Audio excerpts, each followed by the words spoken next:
Is a free and open society more susceptible to the dangers of envy?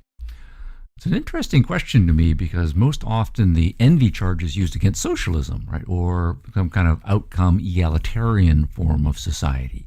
The argument there sometimes goes like this, socialism is just based on envy, right? Socialism is motivated by this anti-rich sentiment, anti-success, envious feelings by those people who are less successful, less wealthy, and so forth.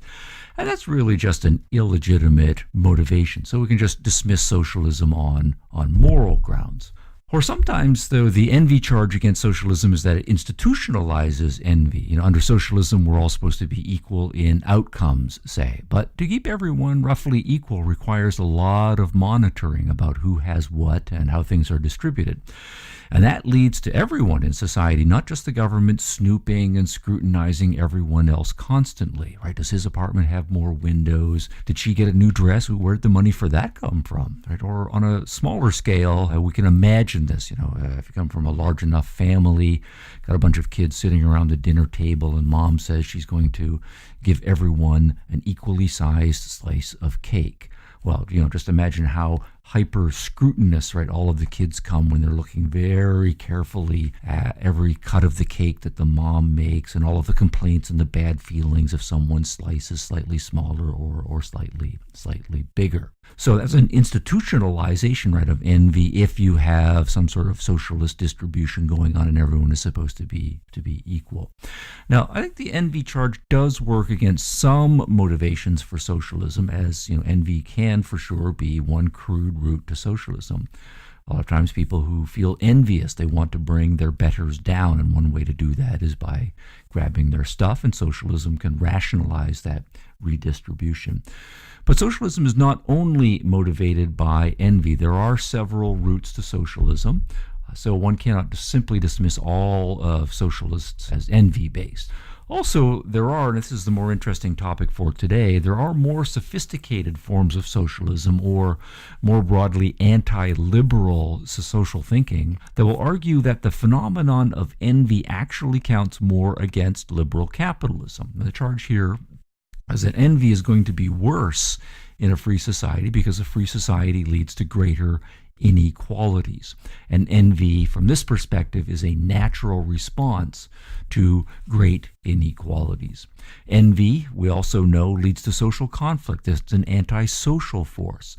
And the issue here isn't necessarily whether envy is justified or proper. The fact just is that it happens, and it happens in very destructive forms. So what should we psychologically informed social thinkers do about that? And then we might say, as part of our political theory, well, purpose of government is to keep the peace, and if lessening inequality is going to lessen social conflict, so be it.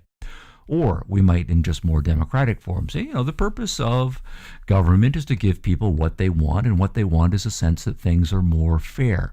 Now, whether the people, broadly speaking, have a sense of fairness that is perfectly correct, that doesn't really matter. Government should just be responsive to whatever the people actually believe and want. So this line of argument concludes, some kind of egalitarian or semi-egalitarian socialism is going to be the solution against the great inequalities that might lead to envy and thereby lead to social conflict. Now, there's some big name sources historically and more recently who are behind this. A lot of names can be named here, but I would mention standout Jean-Jacques Rousseau, his discourse on the origin of inequality, one of the things he points out there.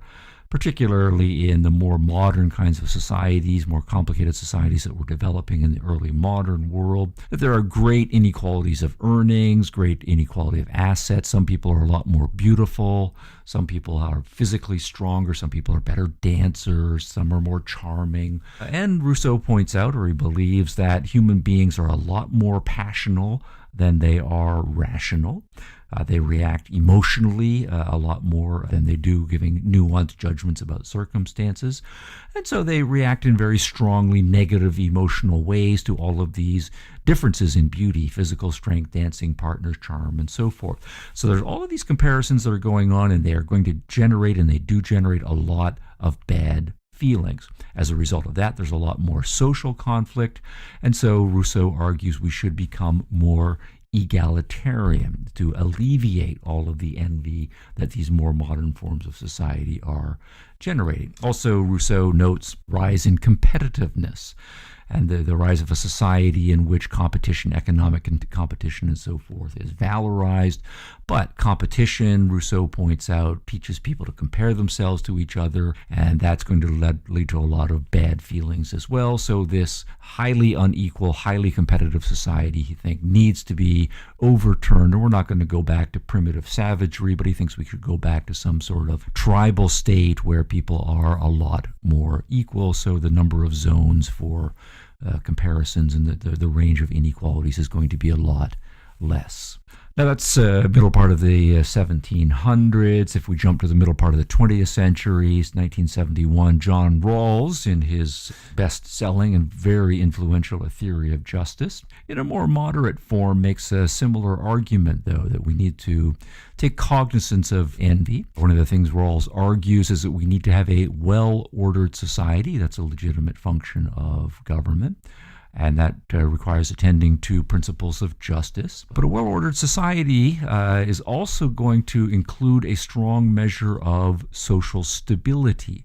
But Rawls points out that too much envy, just as Jean-Jacques Rousseau pointed out, too much envy leads to instability, and that counts against the legitimate function of a government to create a well-ordered society. So even though Rawls recognizes that envy is not a moral emotion, he calls it a vice at one point, we should have to arrange society in a way that will not, quote, arouse envy to a socially dangerous extent, unquote. That's on page 466. That is to say that Rawls is arguing that in crafting our principles of justice, we do need to appease envy to some degree. Join Professor Stephen Hicks on his Adventures in Postmodernism tour next March in Australia, where he'll be giving you his insights and lessons on the subject firsthand.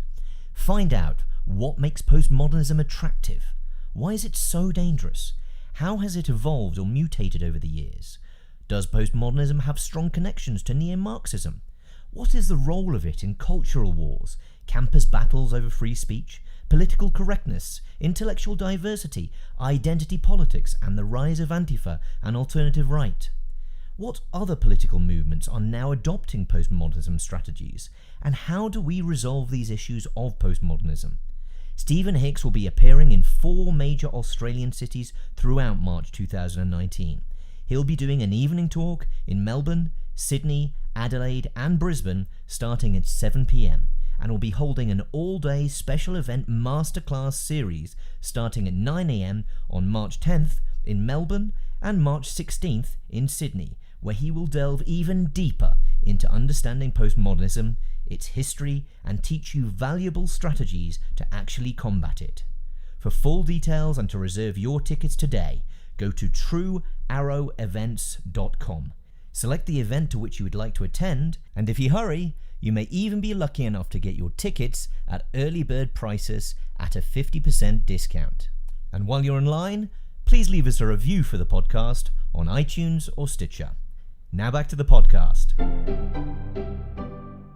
This is a challenge for those of us who are advocates of a liberal free society, free market capitalism, democratic republic, right, that is going to have a lot of inequalities and a lot of competitiveness in it. How to respond to arguments like this?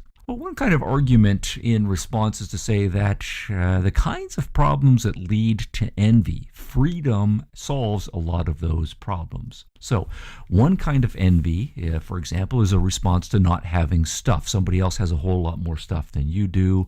You feel resentful or you feel envious or something, emotion in that area, and that's bad.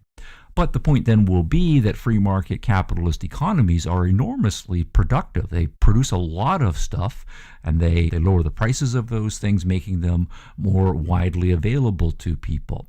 So if envy, for example, in the old days before capitalism used to be about some people having nice clothes and some people having no clothes or lousy clothes, well, now pretty much everyone has plenty of nice clothes. Right? Or if it used to be that some people had electricity, cars, air conditioning, white teeth, cell phones, and other people didn't have those things, there was this big gap. Well, basically capitalism has made it possible for everyone to have all of those things. So what we don't now have is some people have cell phones and some people don't, right? Or it's a tiny percentage of people who don't. Right? Or some people don't have electricity and other people have awesome electricity instead.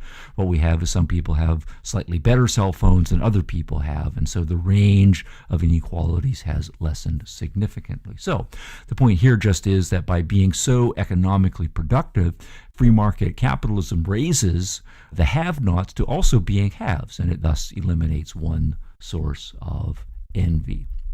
Now, another strategy here is that contrary to the claim that in earlier times, when things were more tribal, more egalitarian, that there was less envy compared to modern societies that are more competitive and unequal, that it does seem on anthropological grounds, there's a lot of good anthropological that suggests the opposite of that is true. That when we look at the pre-modern and tribal societies, we see a lot more envy in them than we do in modern liberal capitalist societies. Here, Helmut Schuck wrote a book called Envy, a classic study now, where he cites and summarizes the research of a lot of anthropologists who had studied primitive and developing cultures all over the world. And what he noticed was a striking phenomenon, all of these anthropologists reporting that the envy barrier and the widespreadness of envy was initially to them shocking, but then as the data came in, not so shocking that it became understood as a built-in feature of a lot of these tribal and developing countries. The widespreadness of this was part of it. They had studied places in South America, Haiti, parts of Africa, some of the Pacific Islands, East Asia, and places where tribal scale societies were to be found. These were all largely subsistence-level economies, but they were riven with huge amounts of envy. And it seemed that those two phenomena were connected. The subsistence-level living made everyone intensely aware of slight differences in the tribe in economic status and social status. The smallness of these societies led to constant communal monitoring, right, of each other. As a result of that, and the envy that these slight differences and the constant monitoring led to, the anthropologists found that there was a lot of hiding of assets. People wouldn't show what material assets they actually held. They would be less likely to tell their neighbors about their own personal successes or about how well their children had done. And this was largely driven by their fear of envious reactions that they had learned at a very early age. Envy was everywhere. Envy was to be manifested very easily, and so socially people were isolating themselves from each other out of a fear of these reactions. So to some extent, even in modern societies, we can have a hint of this. We have our own stereotype of small town mentalities with their small-mindedness and nosy neighbors. So, one neighbor paints his fence and the other neighbors are like, oh, look who's getting all fancy now, right? Or one of the young kids, a teenager, is telling his friends that he's planning to go off to the big city. He's going to go to college. He's got big dreams. And the reaction of his small-minded neighbors is to say, oh, so you think that you're so much better than the rest of us, do you? And as a result of that, there's various kinds of passive-aggressive behaviors and envious sabotage that occurs. We have this phrase, the crab bucket mentality. If you imagine a bunch of crabs, they're all stuck in a bucket and they're all with their claws aimlessly trying to do whatever it is that they do with their claws. But one of the crabs tries to climb out of the bucket, and then this is obviously a metaphor here, but the other crabs in the bucket grab that crab with their claws and pull the person back down, so none of the crabs can actually get out of the bucket. But the point is, in the case of humans, we're aware, right, that other people are functioning like the crabs. They want to get their hooks in us and bring us down. So we learn in those stereotypically small town or small cliques not to let our dreams and ambitions be known by other people, knowing that they will make us pay a social cost for doing so. And it seems then that the closer we get to the small town or tribal communalism as a society, the more pronounced is its culture of not showing or not sharing one's successes, not discussing your dreams and your ambitions. And so for all of their closeness, there's much effort expended to withdraw from the gaze of other people, to isolate yourself, to hide what's really important to you. So it seems like on anthropological grounds, in contrast to Rousseau's valorization of these primitive and tribal societies, actual tribalism seems to be more dominated by envy and its anti-social manifestations. And so by contrast, and this is an interesting thing, we talk about conspicuous consumption as a weakness of free market capitalism, but the very willingness of so many people in successful liberal capitalist countries to share their successes openly, that is then, by this count, a sign of cultural health. Because part of the ethos of liberal capitalism is respecting other people's accomplishments, admiring people for their achievements. And if we then have a culture, as most free market capitalist cultures seem to be, of celebrating success, encouraging people to have big dreams, it's more likely then that those are going to be celebrated rather than envied. They're more likely to be shared openly rather than hidden away. But it is also true that free market capitalism's successes also does create the potential for new kinds of problems. Here, this is partly philosophical, partly political, partly economic, partly sociological, and somewhat speculative as well. But one thing that does seem to be the case is that as societies are freer, they do become wealthier, and that combination of freedom and wealth does lead to the development of new kinds of social dynamics. So one thing that happens is, as people are freer and wealthier, they become more ambitious. We expect more out of life. We start to believe that life should be great, it should be awesome, it should be perfect. The expectation is, our kids will have a better life than we will, and our grandchildren, right, even more so. So this cultural ethos and expectation of awesomeness of life, we become much more ambitious. But then that also means, though, that with these higher ambitions, we're going to have more failure. Not everybody is going to succeed at their very high ambitions, and they're going to realize, right, that they are failures. So by raising the bar, we will set more people up who will fail. That's not that we're setting them up for failure, but there's a numbers game. There's going to be a lot more people who will dream big dreams and won't succeed at their dreams. And that's going to then be more fertile soil for more envy in a society. It's also the case that as people are freer, they start doing different things. As people in successful economies have more wealth, life becomes more complex. There's more areas of possibility. What counts as a successful life is going to involve putting together accomplishments in a wider range of fields. It's not just you stand behind the plow 40 hours a week, you raise your kids, you enjoy a pint of beer, and go to church on Sunday. That's a successful life. Instead, we expect ourselves to be Renaissance men and Renaissance women and to be able to do all of these awesome things. We're going to be successful in our education, in our career, in traveling the world, and having beautiful straight teeth, and becoming an accomplished guitar player, and wearing stylish clothes, and having magnificent houses, and so on and so forth.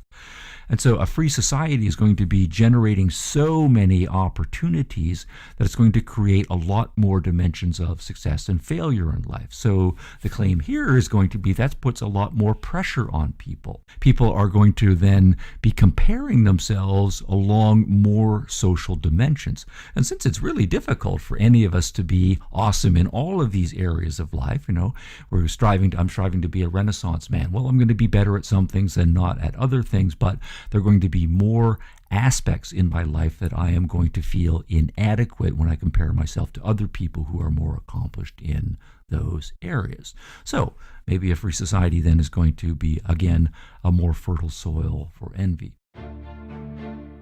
In Stephen Hicks's book, Explaining Postmodernism, Skepticism and Socialism from Rousseau to Foucault, he writes an incredibly crafted and well-argued insight into what postmodernism is, why it exists, and why it is dangerous applied in the wrong dose, in the wrong place, as it frequently is in this day and age. Postmodernism has been the most vigorous intellectual movement of the late 20th century.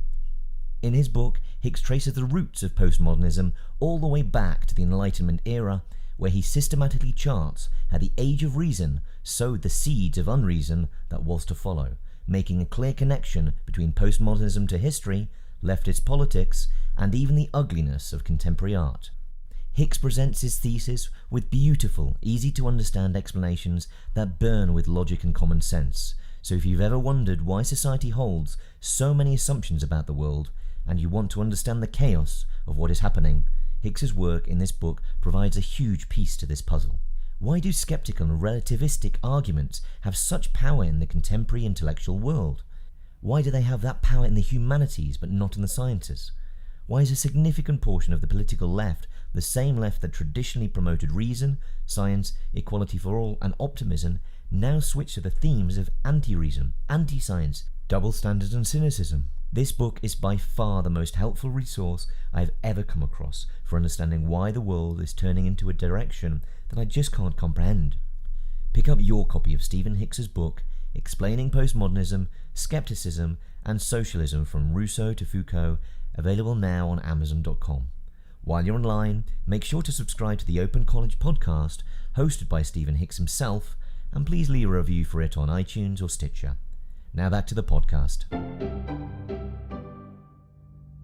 There's also the phenomenon in free and wealthy societies of first movers and followers. Those who take advantage of some opportunity in a free society are more likely to succeed spectacularly. So maybe Jeff Bezos is an example here. He had the idea for Amazon in the 1990s, and he built it up wonderfully, and he surged far ahead of the competition. So he's the first mover in internet retail. But those of us who come along later, we're going to be aware of the gap, right? So he's built up this huge company, but then I might have the exact same idea of going into internet retail. But what's the likelihood that I'm going to be able to succeed on the scale of Amazon, even though I have the knowledge of what's possible that Jeff Bezos has prior to us? How realistic is that even if I started an Amazon competitor right now, that I'm going to succeed? I'm so far behind what Amazon has already accomplished. And it's not just going to be in internet retail, it's going to be in all of the other economic zones.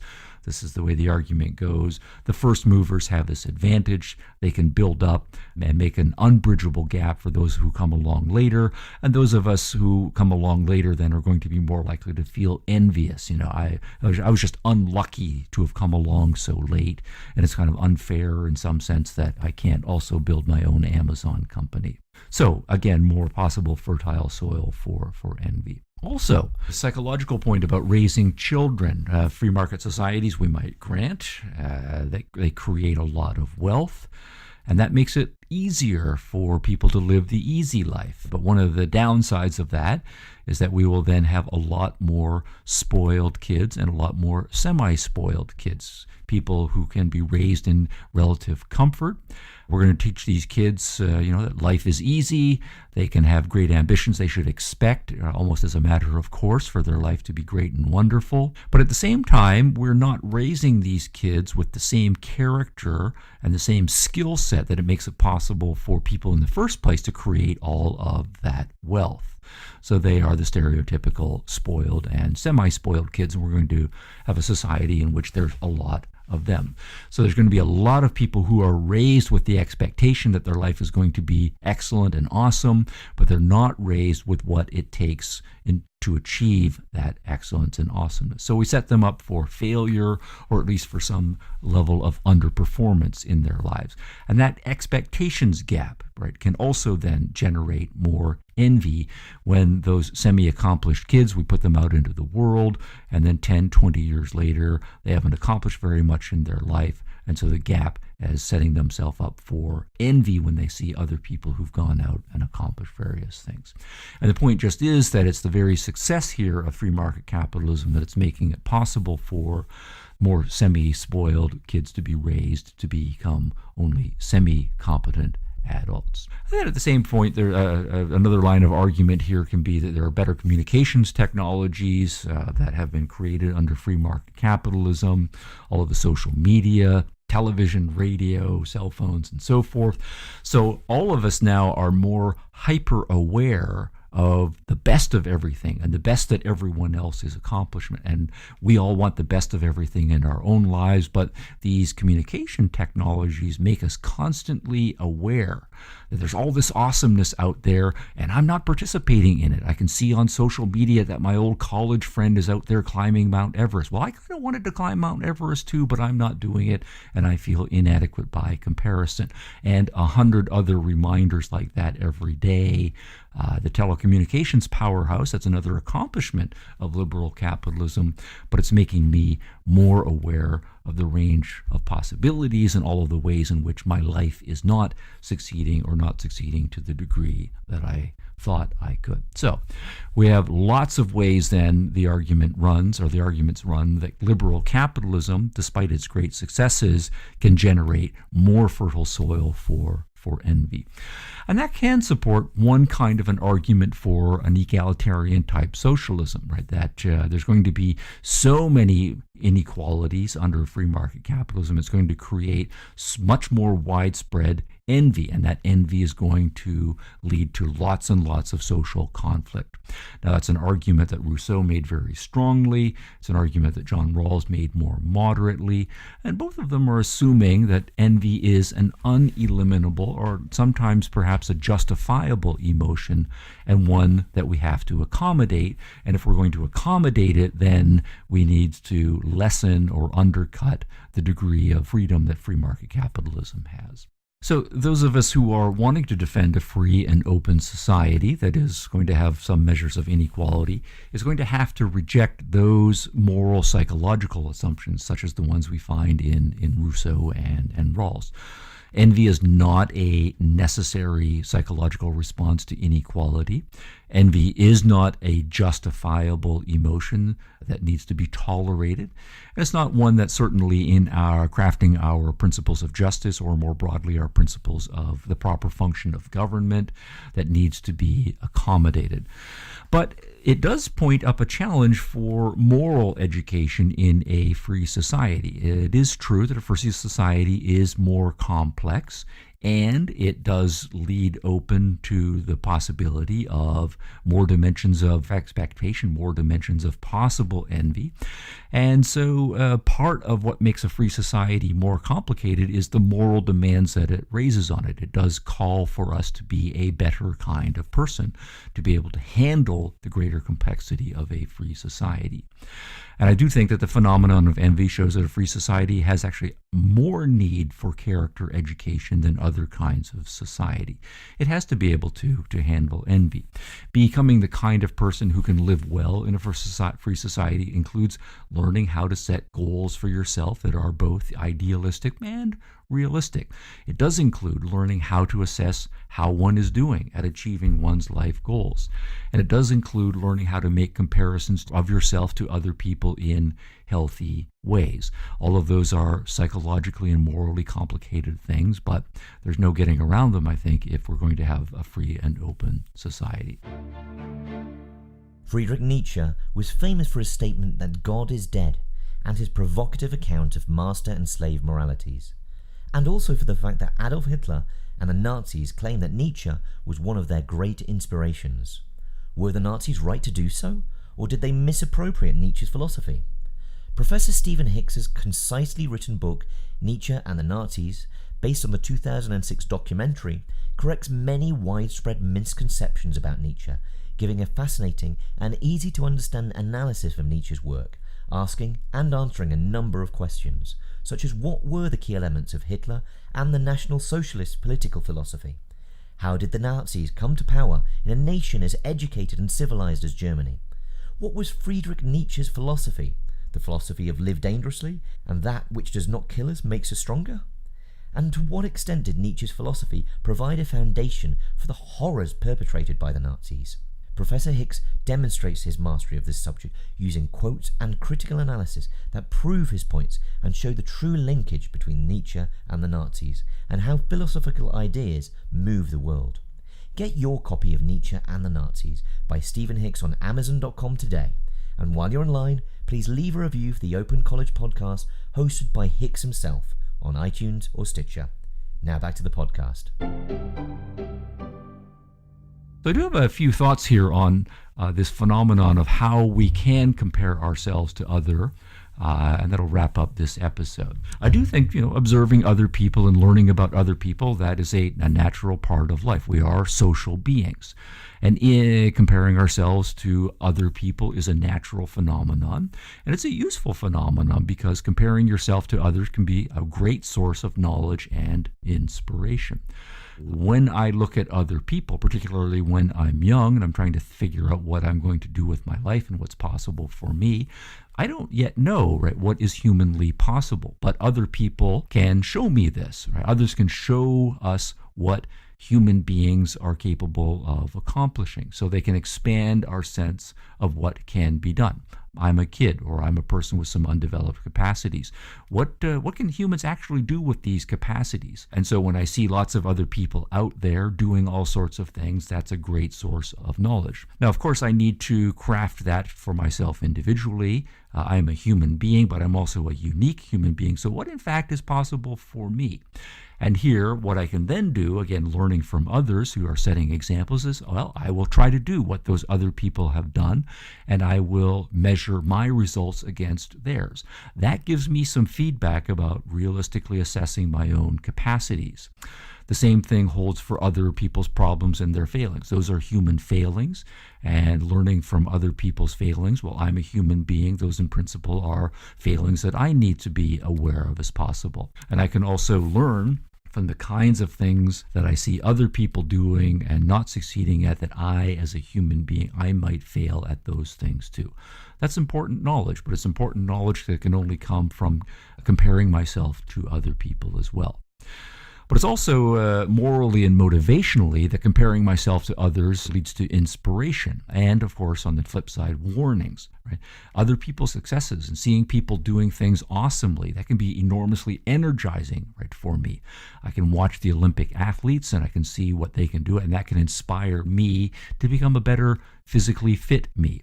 Or I can read a wonderfully written article, and that can inspire me to become a better writer. And of course, it goes the other way. Conversely, I can read a terribly written article, and that can motivate me not to do the kinds of things that made that article so terrible. And I can see someone make bad life choices and be suffering. That can motivate me to be more careful not to make similar bad choices. So all of these social comparisons can serve very important cognitive and motivational functions. So the point is not that we don't want to compare ourselves to others. We do. That's important. That's very useful. But it's critical to also realize that when we are making these comparisons, that how other people are doing in their lives, this is not the primary marker of how you are doing in your life or how I am doing in my life. And that's the mistake that people who are consistently envious make. Because outside of formal competitive situations, other people's success is not a measure of your failure, and other people's failures is not an indicator of your success. Here, there's an individuality point that needs to be insisted upon. We are social, but we are individual social beings. And the problem of envy is comparing yourself socially and letting other people's successes or failures be the standard, right, by which you judge your own success or failure in life. So there's a lot of subtle nuances that need to be explored here, but There's just one anecdote about this particular point that I'm making here. I recall when I was a kid, I think I was about 6 years old, going to Toronto with my family. We're all in the car. My dad was driving down the highway, and I can remember being really impressed with how fast we were driving down the highway, and I wanted my dad to drive really fast. And I remember sometimes my dad would accelerate and we'd pass another car, and I would feel this yes feeling, right? We're going faster than those guys. And I'd feel a kind of pride. My dad is a great driver, and by extension, we're a great family because we were able to pass those guys. But then sometimes we'd also get passed by other cars that were going faster than ours, and I would feel this kind of disappointment. Oh, drat, And somehow, I'd feel like the dad who was driving that other car was now better than my dad. But then I remember partway along this drive to Toronto, I realized, this is not actually a race, right? There's no actual competition between the cars who are on this highway right now. That's all just in my head. How fast we get to Toronto compared to how fast other people get to Toronto, nobody actually cares, right? Nobody's keeping track, right, of this. And in fact, I also realized this when I saw cars entering the highway and leaving the highway at various points. Not everybody is going to Toronto. It's not a race. And even those of us who are going to Toronto, it's not a competition. Everybody on the highway is going to their own destinations. They're going for their own reasons. They're going at their own pace, right? So my 6-year-old competition, right, and feeling better or worse about my dad, or better or worse about my family, depending on how fast we were going, that was not the right way to make those speed comparisons. And that realization really holds generally, right? Life is not a race, right? We're all on our own paths. We're going at our own speeds, and we're going for whatever destinations we've set in our lives for our own reasons.